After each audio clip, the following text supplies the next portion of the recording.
कभी भारत की सबसे मूल्यवान और प्रसिद्ध स्टार्टअप कंपनी रही बायजूस आज वित्तीय संकट के भंवर में फंसी हुई है। एक समय जहां इस एडटेक कंपनी को क्षेत्र का पोस्टर बॉय माना जाता था, वहीं आज उसके कर्मचारियों, ऋणदाताओं, विक्रेताओं और यहां तक कि सरकार द्वारा भी बकाया रकम का दावा किया जा रहा है। कंपनी की स्थिति ऐसी हो गई है कि अब उसके खिलाफ दिवाला प्रक्रिया यानी इंसॉल्वेंसी प्रोसेस शुरू हो चुकी है।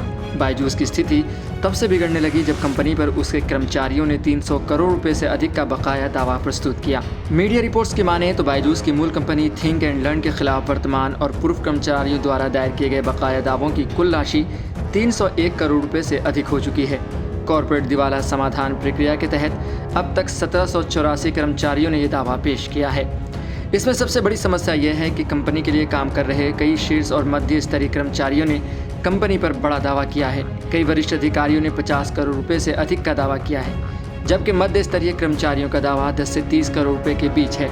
इस संकट ने न केवल कर्मचारियों की आर्थिक स्थिति पर नकारात्मक प्रभाव डाला है, बल्कि कंपनी के प्रति उनका विश्वास भी डगमगा दिया है। कंपनी की मौजूदा वित्तीय स्थिति को देखते हुए बायजूस अब न्यायालय द्वारा नियुक्ति समाधान पेशेवर पंकज श्रीवास्तव द्वारा संचालित किया जा रहा है। दिवाला समाधान प्रक्रिया के अंतर्गत श्रीवास्तव ने ऋणदाताओं, कर्मचारियों, विक्रेताओं और सरकार से उनके बकाया दावे प्रस्तुत करने को कहा है, ताकि इन सभी मुद्दों का उचित समाधान किया जा सके।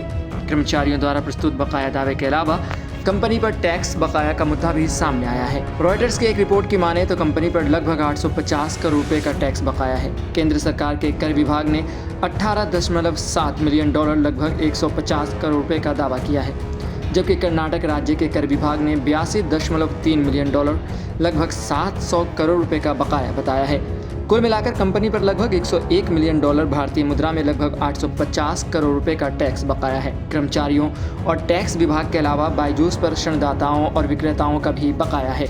बायजूस पर इस संकट की एक बड़ी वजह यह भी है कि उसने अपनी आक्रामक विस्तार योजनाओं के तहत कई अधिग्रहण किए, जिससे उसकी वित्तीय स्थिति कमजोर होती गई। एक समय कंपनी ने खुद को भारतीय एडटेक सेक्टर में सबसे ऊपर स्थापित कर लिया था, लेकिन आज वह कर्ज और बकाया के दलदल में फंसती जा रही है। बायजूस ने बीते वर्षों बड़े पैमाने पर विस्तार किया और कई अन्य एडटेक कंपनियों का अधिग्रहण किया, लेकिन इस सकारात्मक विस्तार के कारण कंपनी की फंडिंग और परिचालन लागत में भारी इजाफा हुआ। जब वैश्विक अर्थव्यवस्था में मंदी आई और फंडिंग के रास्ते सीमित हुए, तब बायजूस पर फंडिंग के संकट ने दस्तक दी।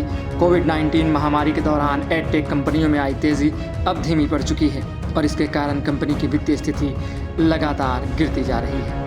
बायजूस के लिए वर्तमान समय काफ़ी चुनौतीपूर्ण है। कंपनी के सामने एक तरफ कर्मचारियों, ऋणदाताओं, टैक्स बकाया चुकाने की समस्या है, तो दूसरी ओर अपने परिचालन को बनाए रखने और बाजार में अपनी साख को पुनः स्थापित करने की भी चुनौती है। दिवाला प्रक्रिया के तहत अब यह देखना होगा कि समाधान पेशेवर और कंपनी के नए नेतृत्व किस तरह से इन वित्तीय संकटों का हल निकालते हैं। इस बीच बायजूस के संस्थापक और मौजूदा नेतृत्व को भी यह सुनिश्चित करना होगा कि कंपनी इस संकट से उबर सके और अपनी पुरानी प्रतिष्ठा को पुनः प्राप्त कर सके। निवेशकों और कर्मचारियों का विश्वास बहाल करना सबसे महत्वपूर्ण कार्य होगा, ताकि कंपनी को भविष्य में एक स्थिर और सफल राह पर ले जाया जा सके।